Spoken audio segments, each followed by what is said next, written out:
All right, what you're about to watch is an excerpt of a sermon that I did for the church at Ohatch Church of Christ and was recorded here. This is a small portion of that sermon, which I thought may be relevant to you. You may find interesting. But if you'd like to see the greater sermon as a whole, it is also on the channel. And that description of what sermon it'll be will be in the description below. Thanks. Now, the specific kind of wandering that James is dealing with here is a very serious kind, right? A kind of wandering that's akin to apostasy, a kind of wandering that leads to death, a wandering from what James calls the truth, a wandering from the truth. Now, important question, what truth? What sort of truth, when we wander from it, requires other Christians to come after us? Requires other members in our church to come after us? What sort of truth is it that leads to spiritual death if you wander from it?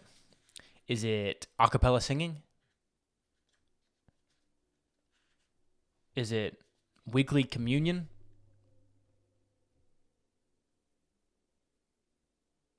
Of course not. Now, I want to take this part slow, but I want to look at this idea of truth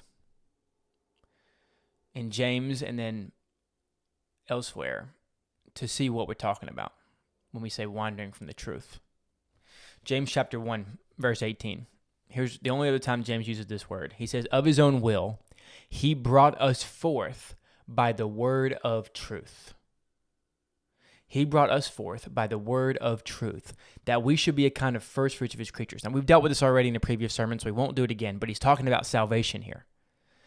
When he says, bring us forth by the word of truth, the word of truth, that truth is that which saved us, that which created us, that which new birthed us, that which regenerated us. It is that sort of truth. It's truth that saves, not something that's just true as a fact. It's this sort of truth. This capital T idea of truth is a thing that saves us, the thing that brings us forth, the thing that has brought us forth. Now, truth is a very rich biblical term that we don't have nearly enough time to exhaust. But a few passages that should come to mind are things like John 14:6, where Jesus says, I am the way, I am the truth, I am the life. No one comes to the Father except through me. Or chapter 1, verse 17, the law was given through Moses, grace and truth came through Jesus Christ. The two oldest books in the New Testament, you know what they are?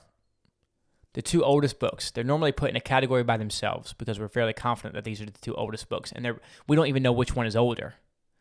One of them is the book of James. The other one is the book of Galatians. Now, the reason that's important is because as these two men wrote in this time period, in the same time period, in the same early decade, they were dealing with the same issues, or at least a lot of them. Both books, in large part, are written to people who had at least temptation of wandering from the truth. Galatians chapter 5, verse 7. You were running well, Paul says. Who hindered you from obeying the truth? So, this truth that they wandered from, somebody had hindered them from obeying it. They were running well.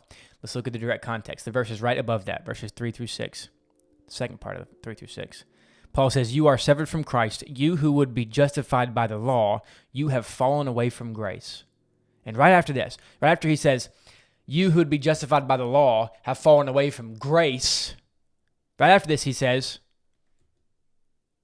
you were running well. Who hindered you from the truth, from obeying the truth? Another example. Galatians chapter 2, verse 5, he says, to them we did not yield in submission for a moment, so that the truth of the gospel might be preserved for you. What's he talking about? Right above verse 5, verses 3 and 4, he says, Titus was not forced to be circumcised, even though false brothers who secretly came in to spy out our freedom tried to make him so.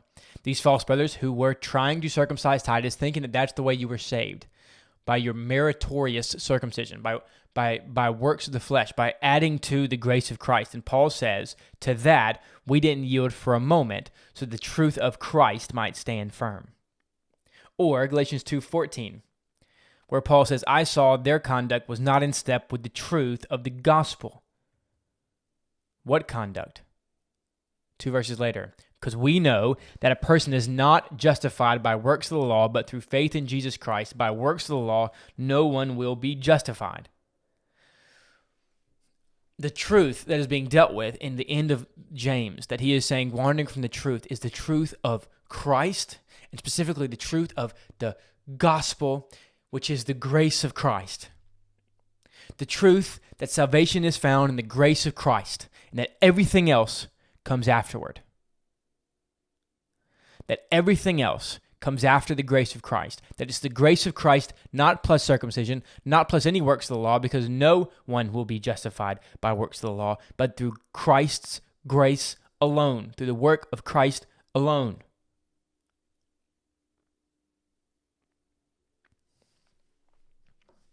Ephesians 1:13. In him you also, when you heard the word of truth, the same phrase from James 1, by the way. When you heard the word of truth, what's the word of truth? The gospel of your salvation. Now, we've made this clear in this church, but let me make it clear again. The gospel is not the whole New Testament. It's not the whole Bible. It's not the whole narrative. The gospel is this, that you were a sinner. The only created thing that responded in any other way but worship to its creator, who deserved wrath and yet was forgiven by God, by the grace of God, not because of some actions on your part, but because God on his own showed grace. Christ on his own as the perfect one died for your sins, that you could be forgiven and know God both now and forevermore. In him you also, when you heard the word of truth, the gospel of your salvation, and believed in him, you were sealed.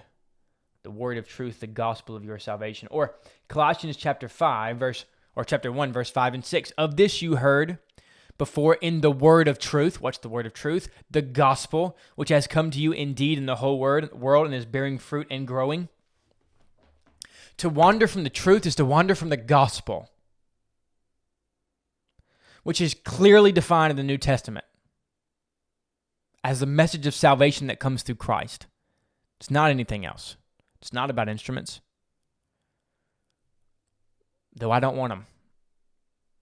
It's not about communion every week, though we're always going to do that. Wandering from the truth is to wander from Christ. And even specifically, to wander from Christ being sufficient,